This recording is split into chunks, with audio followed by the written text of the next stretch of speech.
राज्याचे गृहमंत्री अनिल देशमुख यांच्यावर गृहरक्षक दलामध्ये बदली झालेले मुंबईचे माजी पोलीस आयुक्त परमवीर सिंग यांनी गंभीर आरोप केल्यानं राज्यातील राजकीय वातावरण ढवळून निघालंय।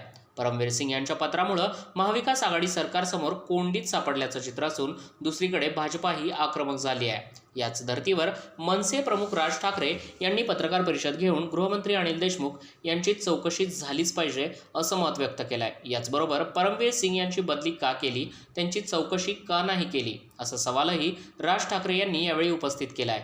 यावेळी या प्रकरणाची चौकशी केंद्रानं करावी, जर ही चौकशी केंद्रानं केली तर अख्खी फटाक्यांची माळ लागेल अशी प्रतिक्रिया राज ठाकरे यांनी दिली आहे। यावेळी गृहमंत्र्यांनी राजीनामा दिलाच पाहिजे अशी मागणी देखील राज ठाकरे यांनी केली आहे। महिन्याने भेटतो अशी भेटत होतो, पण पत्रकार परिषदेवर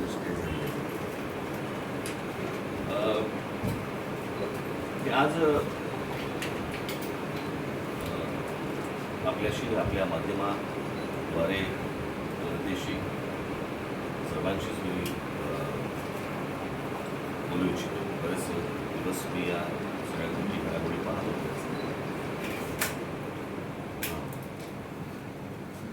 पाहत होतो,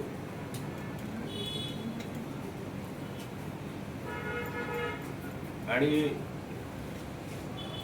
मला जे आत्ता बोलायचं आहे, मला असं वाटतं की माझं बोलून झाल्यावरती मी इतर कुठच्याही तुमच्या प्रश्नांना मी उत्तर देऊ इच्छित नाही। ते माझ्या निवेदनात असेल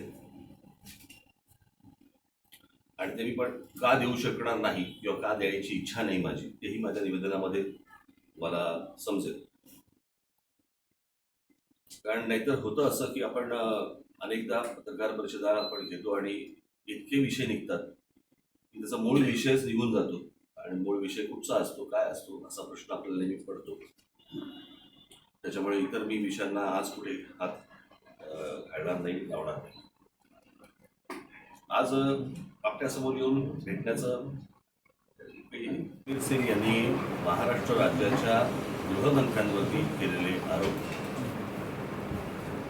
अशी घटना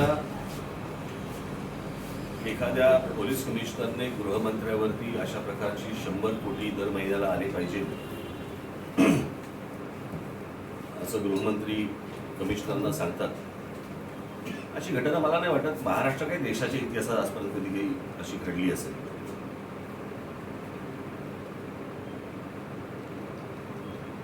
मुळात आता ज्यांनी आरोप केले परमवीर सिंग यांनी, आता त्यांना मला असं वाटतं 1 वर्ष झालं असेल, तर 1 वर्ष जर समजा झालं असेल तर महिना 100 कोटी प्रमाणे 1200 कोटी आतापर्यंत द्यायला पाहिजे होते। तर कदाचित लॉकडाऊनचं कारण असेल, दुकानं बंद होती, बार्स बंद होते, त्याच्यामुळे त्यांना एवढी रक्कम देता नसेल आली। पण गृहमंत्र्यांनी अशा प्रकारची गोष्ट सांगणं कमिशनरला, हे एका मुंबई पोलीस कमिशनरांचं झालं। आज मुंबईचे पोलीस कमिशनर सांगतात की मला 100 कोटी रुपये आणून द्यायची दर महिन्याला, त्यांनी सांगितलं। गृहमंत्री हा राज्याचा असतो, राज्यामध्ये शहरं किती, त्या शहरांना असलेले पोलीस कमिशनर किती, त्या पोलीस कमिशनरना पण ह्यांनी काय सांगितलंय हे अजूनपर्यंत बाहेर नाही आलंय। त्याच्यामुळे मी काल जी मी मागणी केली होती की महाराष्ट्र राज्याच्या गृहमंत्र्यांनी तात्काळ राजीनामा दिला पाहिजे आणि त्यांची कसून चौकशी होणं गरजेचं आहे। अनिल देशमुख यांची देखील चौकशी होणं गरजेचं आहे। मला या संपूर्ण प्रकरणामध्ये आपल्याला मुद्दामून एक गोष्ट सांगायची की आता अनेक विषय सगळे समोर येत आहेत। आता हे नवीन 100 कोटी मागितले, हे प्रकरण आलं, आणि आता मग पोलिसांमधल्या लॉबीज, पोलिसांमधले भांडणं, पोलिसांमधले वाद, हे सगळे आता सगळ्या गोष्टी कव्हर होत आहेत। त्याच्यातनं त्यांच्याचकडनं काही बातम्या सोडल्या जात आहेत, त्याच्यावरनं तुम्ही चॅनलची लोक किंवा पत्रकार त्याच्यामध्ये अजून काही गोष्टी लोकांसमोर आणतायत आणि आपण मूळ विषय विसरतोय। जसं सुशांत सिंग प्रकरणामध्ये सुशांत सिंग राहायला बाजूलाच आणि भलत्याच ठिकाणी सगळं प्रकरण निघून गेलं, नंतर तर लोक सुशांत सिंगला विसरून पण गेले आणि मग एकावर एक नवीन बातम्या, एकावर एक नवीन बातम्या, असं करत करत आपण मूळ विषयाला बगल देतो की अनेकांना बगल ती हवी असते आणि त्याप्रमाणे त्या बातम्या तिकडे तिकडे सरकत जातात। आपण जो मूळ विषय आहे की अंबानींच्या घराखाली बॉम्बची गाडी ठेवण्यात आली, हा मला असं वाटतं मूळ विषय. मी काय सगळे आम्ही सगळेच असा विचार करत होतो की बॉम्ब हे अतिरेकी ठेवतात, पण बॉम्ब पोलीस ठेवतात हे मला नाही वाटत. आजपर्यंत आपण कधी ऐकलं होतं, पाहिलं होतं, कधी विचार केला होता या गोष्टींचा की पोलीस बॉम्ब ठेवतात. या सगळ्या प्रकरणामध्ये वाझेंना अटक झाली, वाझेंची इन्क्वायरी सुरू आहे, त्यांची काय रोजची धिंड काय काढली जाते वेगवेगळ्या ठिकाणी. परमबीर सिंग यांना त्यांच्या कमिशनर पदावरनं का काढलं किंवा त्यांची बदली का केली हे अजूनपर्यंत सरकारने सांगितलेलं नाही. परमबीर सिंग यांचा काही संबंध होता त्याच्याशी, परमबीर सिंग त्याच्यामध्ये इन्व्हॉल्व्ह होते, परमबीर सिंगना त्या पदावरनं का बाजूला करण्यात आलं, आणि जर समजा तुम्हाला माहिती आहे की जर समजा त्यांची इन्व्हॉल्वमेंट होती म्हणून तुम्ही त्यांना बाजूला केलंय, तर त्यांची चौकशी का नाही केली, त्यांची बदली का केली, याचं उत्तर सरकारकडनं अजूनपर्यंत आलेलंच नाही. की जर समजा ते त्याच्यामध्ये इन्व्हॉल्व होते तर त्यांची चौकशी व्हायला पाहिजे होती. तुम्ही त्यांना काढताय आणि दुसरीकडे ट्रान्सफर करताय, त्यांची बदली करतात, यातनं काय साध्य होणार आहे? तुम्हाला काय म्हणायचं होतं? म्हणजे तुमच्या अंगावरची एखादी आलेली गोष्ट तुम्ही झटकून दुसऱ्याच्या खांद्यावरती टाकताय, हा सगळा प्रकार होता. आता आपण मूळ विषयाकडे वळू. मूळ विषय, मुकेश अंबानींच्या घराखाली बॉम्बची गाडी ठेवण्यात आली. बरोबर? त्याच्यामध्ये प्रश्न निर्माण होतात, उत्तरं सापडत नाहीत, आणि मग लोक हळूहळू त्या गोष्टी विसरून जातात. मुळात अंबानींच्या घराखाली जी गाडी सापडली, त्या गाडीमध्ये जे जिलेटिन ठेवलं होतं ते जिलेटिन आलं कुठून? मला असं वाटतं जिलेटिनचा सोर्स हा मला असं वाटतं क्वाऱ्या जिथे असतात, खाणी जिकडे असतात, तिथे मला असं वाटतं ते जिलेटिन वगैरे दिले जातात. पण ते आले कुठून? ते गाड्या बिड्या वगैरे सगळे प्रकरण तुम्ही आता अनेकदा सगळ्यांसमोर ती मांडली. आता तुमच्या बातम्या इतक्या आल्या की यातली वाजेची गाडी कुठची हेच कळत असं झालं.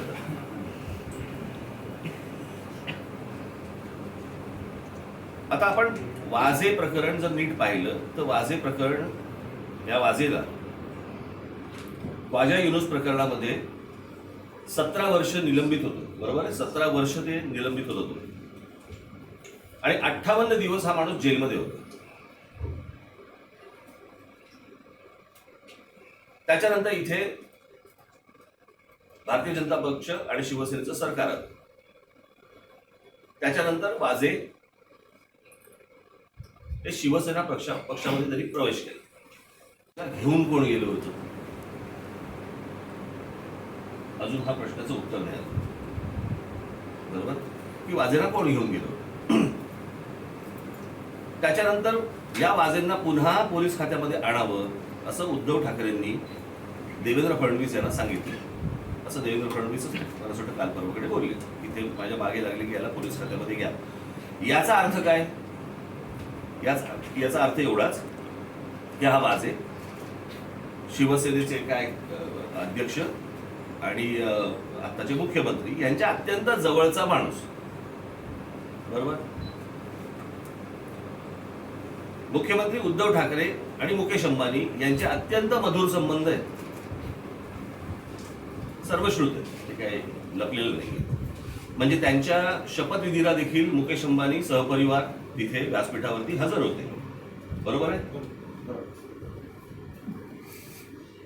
मग वाझे बॉम्बची गाडी अंबानींच्या घराखाली कोणी सांगितल्याशिवाय ठेवेल का? आणि मुळात पहिली गोष्ट की पोलीस कमिशनर असू देत किंवा साधा एखादा दुसरा कोणी उच्च दर्जाचा पोलीस असेल, यांना अशा प्रकारची गोष्ट, बॉम्ब बोलतोय आपण काय कोणाचा एन्काउंटर बोलत नाही आहोत, पण बॉम्ब ठेवण्यासाठी म्हणून कोणाच्या तरी इन्स्ट्रक्शन्स असल्याशिवाय पोलीस असं धाडस करणार नाहीत. त्याच्यामुळे हा विषय वाझे आणि परमबीर सिंग यांच्यावरती अटकून चालणार नाही. म्हणून मी आपल्या मार्फत आज हीच विनंती केंद्र सरकारला करत आहे की केंद्र सरकारने याच्यामध्ये हस्तक्षेप करावा, कारण याची इन्क्वायरी महाराष्ट्र सरकारकडनं किंवा महाराष्ट्रातनं होणार नाही.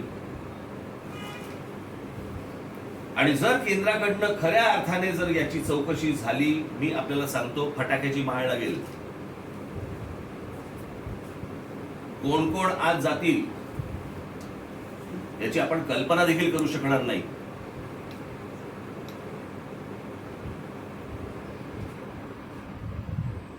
ज्या मुकेश अंबानींच्याकडे स्वतःकडे आता त्यांची जी सिक्युरिटी आहे त्याच्यामध्ये इस्रायली लोक आहेत. तर मला इस्रायलची जी सिक्युरिटीची लोक असतात ती किती कशा प्रकारची असतात याची आपल्याला सगळ्यांना जाणीव आहे, कल्पना आहे. त्यात मी जर चुकत नसेल तर मुकेश अंबानींना जी इतर पोलीस सिक्युरिटी आहे ती मध्य प्रदेश सरकारची आहे. ती मला अजूनपर्यंत कळलेली नाही की मध्य प्रदेश सरकार इथल्या व्यक्तीला कसं काय संरक्षण देतात. ते तरी 6-7 त्यांच्याकडे रेंज रोवर आणि त्याच्यामध्ये ते पोलीस सगळे बसलेले असतात. आपण कधी जर समजा अल्टामाउंट रोडला गेला तर आपल्या लक्षात येईल की तिकडे कशा प्रकारची सिक्युरिटी. अशा प्रकारच्या एखाद्या रोडवरती एक गाडी 24 तास उभी राहते आणि त्याच्यातलं पत्र जर समजा वाचलं आपण, म्हणजे एखादा माणूस काय पत्र लिखतोय की तुमच्या खाली आम्हाला बॉम्ब फोडायचा आहे, नीता भाभी आणि मुकेश भैया. धमकी देणारा माणूस आदराने बोलतो का हो की साहेब तुमची वाट लावतो बघा. तो साहेब कशाला बोलेल. आणि ते पत्र, त्या पत्राचा जर समजा तुम्ही नीट टोन पाहिलात तर दाखवलं गेलं असं आहे की एखादा गुजराती माणूस जसं हिंदी बोलतो तशा प्रकारचा त्याचा तो टोन त्या अख्ख्या पत्राचा. गुड नाईट असं त्याच्यामध्ये लिहिलेलं आहे. NIT, नाईटचं स्पेलिंग NIT असं लिहिलेलं आहे त्याच्यामध्ये. नीट लावली असणार. धाडस हे पोलीस करू शकत नाही. परस्पर अशा प्रकारची गोष्ट. त्याच्यामध्ये अनेक गोष्टी आल्या की म्हणे अंबानींकडनं पैसे काढायचे होते, त्याच्यामुळे ह्या सगळ्या प्रकारच्या धमक्या बिमक्या. अंबानींकडनं पैसे काढणे इतकं सोपं आहे का हो? बरं, ज्या मुख्यमंत्र्यांचे अंबानींशी इतके मधुर संबंध आहेत तिकडे पोलीस पैसे खायला जातील का? पोलीस खात्यात तरी राहतील का? हे सगळं प्रकरण काय आहे हे वेगळ्या प्रकारचं प्रकरण आहे. मला आपल्याला सगळ्यांना विनंती करायची, आपले जे चॅनलचे हेड्स आहेत त्यांना विनंती करायची, हे भलतीकडे प्रकरण नेऊ नका की पोलिसांच्या मधल्या भांडणं आणि पोलिसांमधल्या अजून काहीतरी, कारण त्याला हे फाटे फुटत जातील आणि फाटे फोडले जातील. त्याचं जे मूळ प्रकरण आहे की ही गाडी ठेवली कशी काय गेली, कोणाच्या सांगण्यावरून ही गाडी ठेवण्यात आली, याची माझी विनंती आहे. केंद्र सरकारने याच्यामध्ये तात्काळ हस्तक्षेप करावा, अन्यथा लोकांचा पोलीस प्रशासन सरकार या सगळ्या गोष्टींवरचा विश्वास आज उडालेला आहे. तो जर मिळवायचा असेल तर मला असं वाटतं केंद्राने याच्यामध्ये हस्तक्षेप करणं अत्यंत गरजेचं आहे. आज महाराष्ट्रामध्ये इतर सगळे प्रश्न पडले आहेत. काय करोनाचे आकडे येत आहेत, त्याच्यानंतर मुलांच्या शिक्षणाचं एक शैक्षणिक वर्ष फुकट गेलं त्यांचं, त्याच्यानंतर आज अनेक मुलांच्या आई वडिलांची नोकऱ्या गेल्या, त्याच्यामुळे शिक्षण सोडावं लागलं. यावेळेला परवा दिवशीचा एक बातमी होती, फक्त मुंबईमध्ये 20,000 ऍडमिशन्स या कमी झाल्या, मुलांनी घेतल्या नाही. 20,000 वंचित आहे. बेरोजगारीचा आकडा तर रोज फुटतो आहे, अनेकांच्या नोकऱ्या गेलेल्या आहेत. अशा सगळ्या विचित्र परिस्थितीमध्ये आर्थिक परिस्थिती इतकी खराब आहे देशाची आणि राज्याची तर आहेच आहे. म्हणजे अर्थसंकल्प मांडताना अजित पवारांनी हे सांगितलं होतं की राज्याची परिस्थिती, आर्थिक परिस्थिती चांगली नाही. हे सगळे विषय असताना एक काहीतरी नवीन प्रकरण येतं आणि ज्याच्यानंतर लोकांचा विश्वास उडतो या सगळ्या गोष्टींवरचा. आपण असं म्हणतो, आजपर्यंत आपण म्हणत आलो की पोलीस भ्रष्टाचारी आहेत किंवा भ्रष्टाचारी नाही हे म्हणून सांगतात 100 कोटी वसूल करा म्हणून तो पोलीस जाणार ना तिकडे. आणि इतकी म्हणजे मला लाज वाटली काल की महाराष्ट्रासारखी एवढी उज्ज्वल, एवढी परंपरा मोठी, एवढा महाराष्ट्र एवढा मोठा, त्याचा गृहमंत्री सांगतोय बारमध्ये जाऊन पैसे गोळा करा. इतका घाण, इतकी विचित्र वाईट अवस्था मी आजपर्यंत कधी बघितलेली नव्हती. त्याच्यामुळे हे गृहमंत्री हा तर माणूस गेला तर पाहिजेच, कोणत्याही परिस्थितीत त्यांनी राजीनामा द्यायला पाहिजे, त्यांचा राजीनामा घेतला गेला पाहिजे. आणि ह्या प्रकरणामध्ये केंद्र सरकारने हस्तक्षेप करून कसून चौकशी करावी. कल्पनेच्या बाहेरचे चेहरे तुमच्या समोर येतील आणि केंद्राकडनंही जर समजा उद्या असं झालं नाही तर हा देश अराजकाकडे चाललाय एवढं फक्त लक्षात ठेवा. कारण हे काही साधं सोपं सरळ काम नाहीये. पोलीस बॉम्ब ठेवतात ही घटना इतकी क्षुल्लक समजू नका, किंवा पोलिसांना बॉम्ब ठेवायला सांगितलं जातं ही घटना इतकी क्षुल्लक नाहीये. मला असं वाटतं सर्वांनी या गोष्टींचा गांभीर्याने विचार करणं आवश्यक आहे. आणि माझी परत एकदा केंद्र सरकारला हात जोडून विनंती आहे की त्यांनी या सगळ्या गोष्टींची कसून चौकशी करावी. धन्यवाद. दो तीन लाइन सर, पूरा देश सुन रहा है सर, आपको थोड़ा सा सर ये थोड़ा सा बताएं दो तीन लाइन से सर, आपने जो बातें रखी है मुख्य तौर पर आपकी क्या मांगे केंद्र सरकार से इस पूरे मामले की जांच निष्पक्ष होनी चाहिए, और आपने जो भी मुद्दे रखे वो संक्षिप्त में बताएं. मुझे लगता है कि केंद्र सरकार को इसमें हस्तक्षेप करना चाहिए और इसकी कड़ी सी कड़ी इंक्वायरी होनी चाहिए, क्योंकि ये कोई आम बात नहीं है.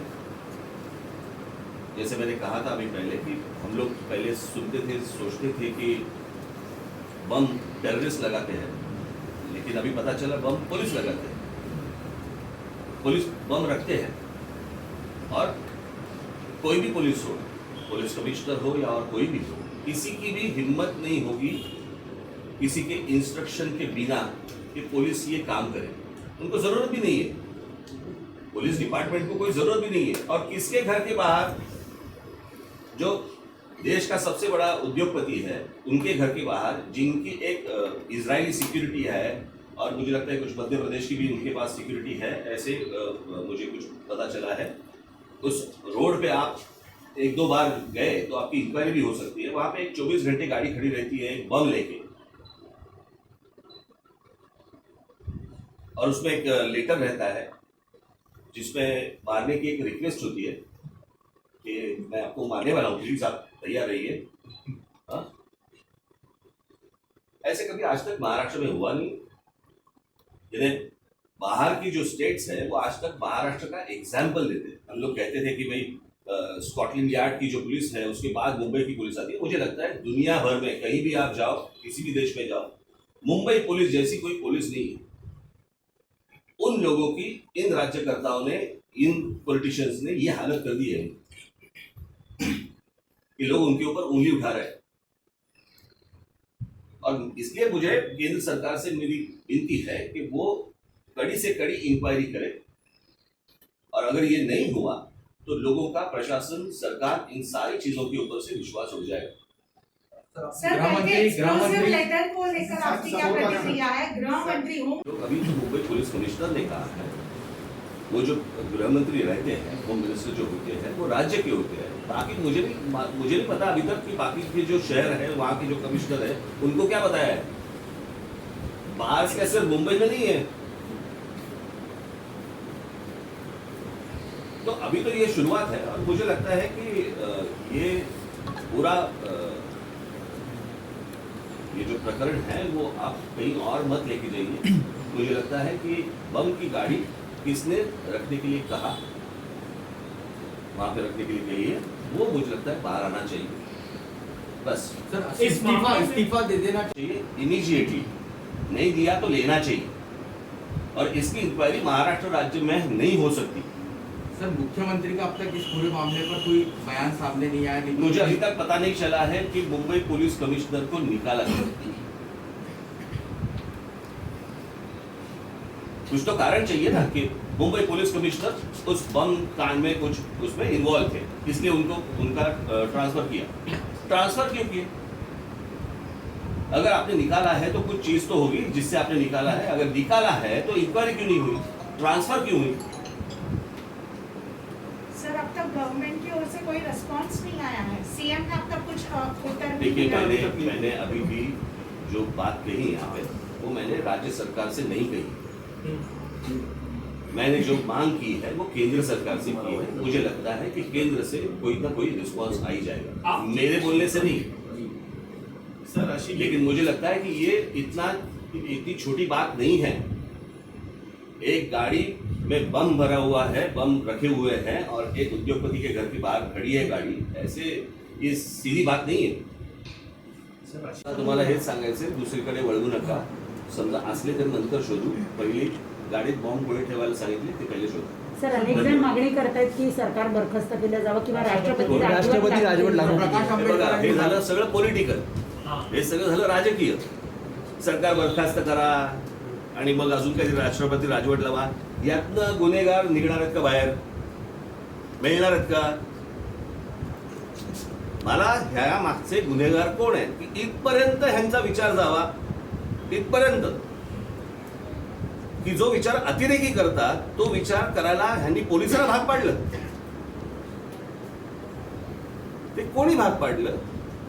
ही छोटी गोष्ट नसून ही खूप मोठी गोष्ट आहे. उद्या जर यातनं काही झालं नाही, अनेकांच्या घराबाहेर गाड्या उभ्या राहतील आणि ज्याच्यात जिलेटिन सापडतील.